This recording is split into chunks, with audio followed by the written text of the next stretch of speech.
My name's Jill Rowe, and in this episode of the Different Podcast, I talk with Steve Chalke about our response to the TV series Adolescence. We discuss how all young people spell love Time.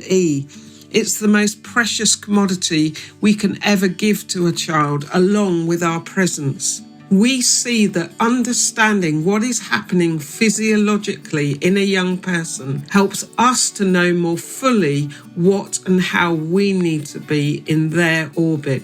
And we see that being involved and engaged with them through our time and our presence builds a protective layer. It's not a magic formula, but it gives a much stronger foundation. From simple ideas to important insights, this conversation was so rich. We pray it helps you as you navigate all the wonder and complexity of life together. Hello, Steve. Good evening, Jill. Good evening. You know, everybody ought to know you're not Gillian, are you, at all? You're not actually very not much Gillian. Jill. Yeah, but you're not a Gillian, are you? Definitely not a Gillian. You were named And Jill. do you know what I've noticed you do a couple of times recently? When you texted me, you've put a G at the start of my name, not a J. Oh, you know why that is? Is it automatic? No, yeah, well, no, it's because I'm. You know, you can press that button, you can just dictate a WhatsApp. Oh. So, because I get so many going on. Blame AI. No, I don't. And then you have to go through correcting it all. And yes, so forgive me for putting a Jill at the front of your name. But Steve's having a moment. It was AI, not me. But it was me in that I didn't check it enough. You've got to be really careful when you do those audio messages because it gets the words muddled up all over the place, doesn't it? Yeah, I've not done that yet. I just stick to that. Yeah, I know. Yeah, well, I've got big thumbs, you see. So, oh well. So I thought it'd be great because it's very topical at the moment. It's obviously always topical for us to be talking about young people.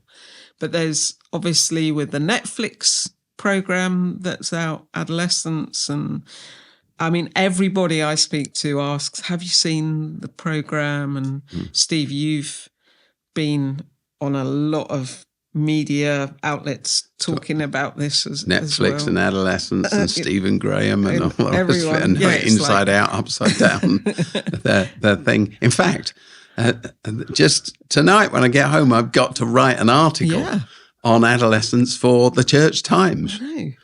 And it's really, really great, isn't it? Earlier today, I was on the Jeremy Vine show talking about adolescence. And it goes on, So, and it's absolutely brilliant that this has exploded into common conversation, what needs to be happening, isn't it? It's just fantastic. But I remember many, many, many years ago, early on when I started in Oasis, and we were running this project called Parent Talk, and you were writing quite a lot of books to support parents and what have you.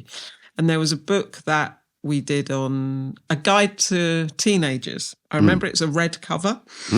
And there was a chapter, I think it was a chapter in the book, which basically said that children and young people spell love Time.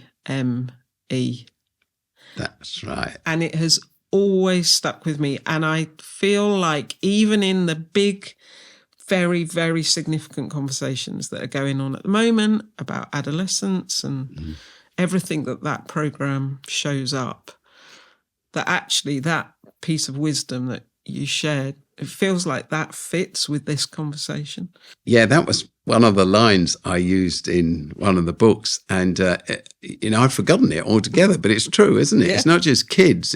We all spell love, Time. I wrote those books because I had 4 young children at the time, and I decided to write a book about parenting out of the desperation and the tiredness and the joy and the complexity of trying to parent 2 boys, 2 girls. Yeah. And I knew that by the time they got older, if I wrote a book about parenting, I'd forget all the tough bits and only write some nice memories. Yeah. And I only have good memories now, but I realized, I'm out of it and you soon forget. So that's what I did. But Kids spell love, Time. And that was preaching to myself, if you see what I knew that was true. Oasis was growing, I was really busy, but I knew that children spell love, Time. So when you're present, be really present, focus, see, help, ensure that your child feels seen and heard and listened to and celebrated. And one of the things I think I said in that book, or another one like it, is that because I used to go conker collecting with our kids. All kids are fascinated by conker collecting in October, aren't they? Yeah. And I remember writing the line, go conker collecting. It's Sunday lunchtime. You've had a big lunch. You want to sit down. You want to watch the football on the telly or whatever you want to do. And your child wants to go out to the park and collect conkers. And it's a bit cold and it's a bit windy. And I said, go and collect conkers. There aren't that many conker collecting days left in your life with your child. So grasp the moment, read the book with them at night. Don't skip over 3 pages and try to make a connection and hope they didn't notice and all that kind of stuff. Because children spell love time. Yeah. And I think you're exactly right. That's there at the moment, isn't it? Yeah. So Adolescence, the Netflix series, this super series that everybody's watching and the Prime Minister recommends should be used in schools as a tool, and parents should watch it with their children around the dangers for children of being sucked into a world that's alien to them, being bullied, et cetera, ending up in a place that no one wants to go to. Yeah. Well, there's lots of discussions about what does adolescence teach us and what should we be learning about violence, male violence to women and girls, and what should we be learning about the criminal justice system or bullying or cyberspace or social media or smartphones or the education system. It goes on and on, the list of subjects that arise out of that series. Yeah. But for me, the biggest thing is relationship. Yeah, absolutely. And it's the one that doesn't get talked about. It's amazing. Which is what's really fascinating. So today I was talking with our lead mental health expert in Oasis. I was talking to Erin. She's saying exactly the same thing.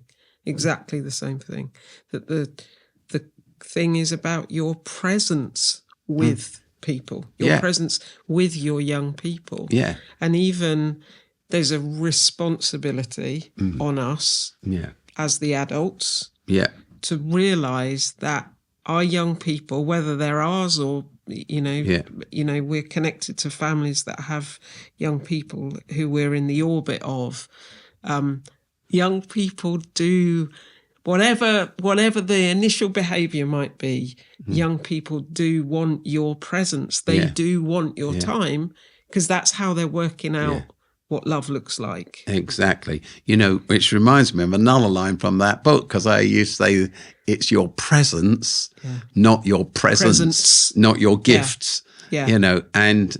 And gifts become a cheap option, even if they're really expensive, because the most expensive commodity that I possess and anyone possesses is their time. Yeah. So invest it. Yeah. Now, that doesn't mean that the waters won't be choppy and stormy, but it does mean you're building the best protective layer for your child that you possibly can, or any child, not just your child, and any other person. Yeah.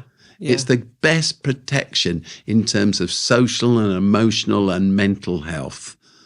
It's the best protection against all of the pressures on anybody, young or old. Absolutely. And it's really important in that relationship with young people, because obviously young people, they're going through such a period of rapid change, aren't they? Just in their bodies, in their brains, in their physical, everything is shifting. So it's chaotic. That's all chaotic, and parts of their brain are being pruned back and other bits aren't fully developed, and so of course there's pushback, and of course because that's part of the process, right, of growing up. So teenagers, their prefrontal cortex is not fully developed. So they are irrational. They are much more likely to be risk-taking because they're being driven by more than the amygdala part of their brain, which is the fight, flight, freeze and all that. So, and that's why I think, Steve, once you understand what's happening even in a young person's brain, you realise that you have to be some of the rationality for them. You have to be the safety for them that they're struggling to create for themselves, don't you? Do you know? And the strange thing is we all know that about toddlers, don't we? Yeah, exactly. We know that you have to be the safeguard for a toddler. You need to say, don't touch that, you'll get burnt. Yeah. Don't do that. You need to guide them through their ups and downs and their emotional wobbles. So you externally, to use the technical phraseology, you externally regulate them because they can't regulate them or govern themselves. They don't have enough judgment, etc. What we do with teenagers, adolescents, is, because they've started shaving or whatever, or grown breasts or whatever, we assume they're adults. Yeah, the they're adultification thing. Yeah, they're adolescents and their judgment centres still need care. That's why, of course, we don't let a 14-year-old drive a car or get married or buy alcohol or vote or a dozen other things. Yeah. And yet we just abandon these kids and think, well, they'll be able to make their way. They need that time. They need that input. Their brains are being shaped. There's the thing is the human brain plastic or elastic? Elastic means it can be stretched, but it pings back into shape. Or to change the illustration, it's like a sponge that you put in water and squeeze, and then it springs back out. Yeah. A human brain isn't like that. It doesn't spring back into shape. Instead, it's like plasticine. It's being molded. Yeah. And bad experiences and lack of love and care and input and time shapes the brain in distorted ways. Yeah. And it doesn't just spring back. Yeah. So the inputs that we make for a child, for an adolescent, are vital, not just for that moment, for the rest of their lives and their judgment, their ability to make wise judgments. Yeah. We've got to invest. Yeah. Like I always say, I've probably said it before, if you invest in a child, they contribute for the rest of their life. If you don't, they cost for the rest of their lives. And we can look at that because that actually sits in two spheres, doesn't it? That's us as human beings relating to young people, just generally, but also as a society, how we invest. And I think back, Steve, to, I've known you for a long time, just observing, and this is true of lots of people I know, but I particularly noticed it in you and Corny. I remember sitting in the lounge in your house with you all, and you would have so much work to do, but you would sit in the lounge and do the bit of work that you could do, which would be meanwhile there's a whole load of stuff you still have to do, but you didn't separate yourself off and go and sit in your little office space upstairs. You sat with the kids and you were chatting and you were talking and you were just present. They knew they had your attention, even though in that moment you were having to do a little bit of work. And then there were times where you were going out for breakfast with them, you were writing letters to them, to really lovely going to play golf with them. My boys, do you know you would walk with them? You would. So that investment of time in all of those moments is what, like you say, creates that safety net of relationship. Yeah. That is always there to then lean on, right? Yeah, that absolutely. So, speaking of golf, I used to go and play. I'm useless at golf. But I bought our boys, our girls never wanted to do it. They used to enjoy going out for tea in a hotel or something and sitting there. To McDonald's. Yeah. I used to take them just one by one, just so we could sit and talk, etc. But our boys they liked the idea of playing golf, so I went to a junk shop and I bought 3 sets of golf clubs. I mean, they were terrible Rubbish. golf clubs. Yeah, as I now know, they were awful, But it did the yeah, job. yeah, because so we used to go and play 9 holes of golf after school in the summer or in the holidays or whatever it was. But on a summer's evening, it was great. Yeah, exactly. And I used to say, where else do you get that much quality time spent with your child so cheaply? It costs you, it's worth it 10 times over because you walk together, and we were so bad, of course, it used to take us forever to do. So you have such great conversations. And boys, especially, they like distraction while they're talking.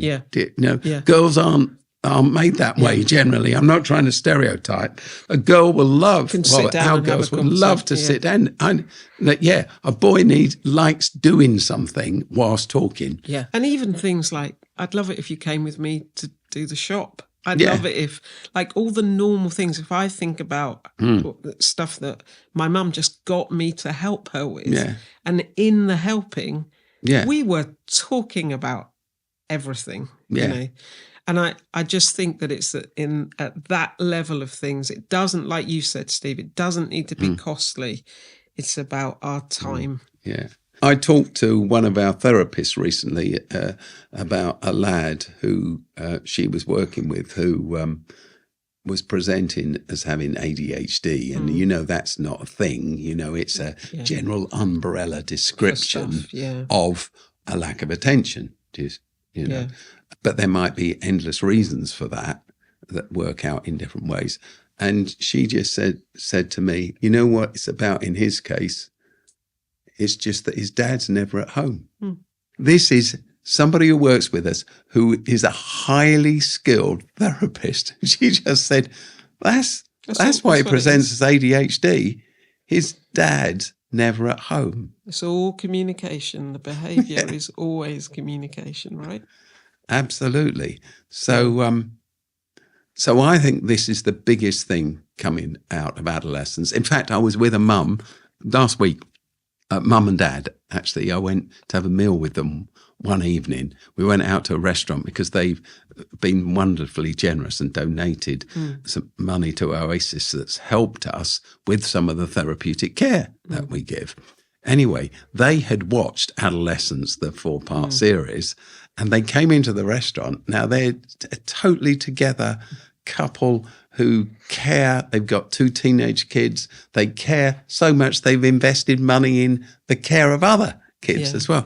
So they came into this restaurant and sat there, and we talked about the Netflix series. They brought it up straight away. Have you seen the Netflix series? Oh, no, it's terrible. Full of fear. Oh, absolutely scared out their living daylights. Oh, no, it was terrible.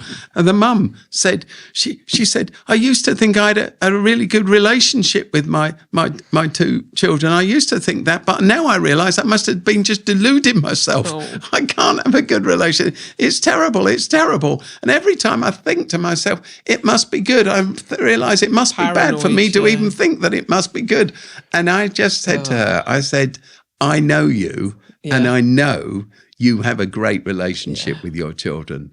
I know you have a great relationship with your children. Yeah. Just the fact actually that they were out, they'd ordered their kids a takeaway. Exactly. And then the dad had, on the front doorbell on his phone, and he kept being distracted because he's waiting for the takeaway kebab or whatever it was to be delivered to the kids. And when he saw the guy coming to the door, then he rang his children. He said, it's arriving, the meal. We'll be home soon, etc., etc. It's all there. And then we were having this early meal, and then it got to about 8:15, and they both said, we got to go now because we've got to be home for our children. They're not going to be troubled by any of this because they're investing time. Such a good telling, Steve, of that. It's all down to building relationship. It is down to building relationships. And the adolescence thing, it said, this is a normal house and a normal family, and and this can happen to anyone.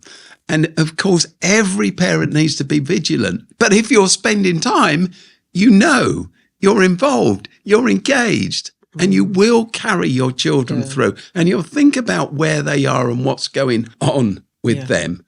So I don't quite buy this. This can happen to anyone. I'm not suggesting anyone should slumber on this. No. It was what drove me as a young parent to just give as much time as I possibly could to get home from things at the first moment I could, to invest in things for them as much as I could, because I knew that in doing so, I created a protective layer around my children. So it's not taking anything for granted. It's not saying that if you invest time, there's nothing to worry about or be concerned about. But it is saying that the more time you invest, the safer your children are. And what we have to get to, and I'm just thinking, because I obviously don't have kids of my own, but I have lots of God kids. Even if I think back to when I was teaching or doing youth work and all that, I realised that there is this thing that you can do every single day, which is to invite. So I always used to do this thing in school. I'm sure the kids, I don't know if they ever clocked I was doing it, but I'd always ask them for help. I would always ask. So I'd say it would be something really simple. Back then, you used to have a blackboard, you used to use chalk and what have you.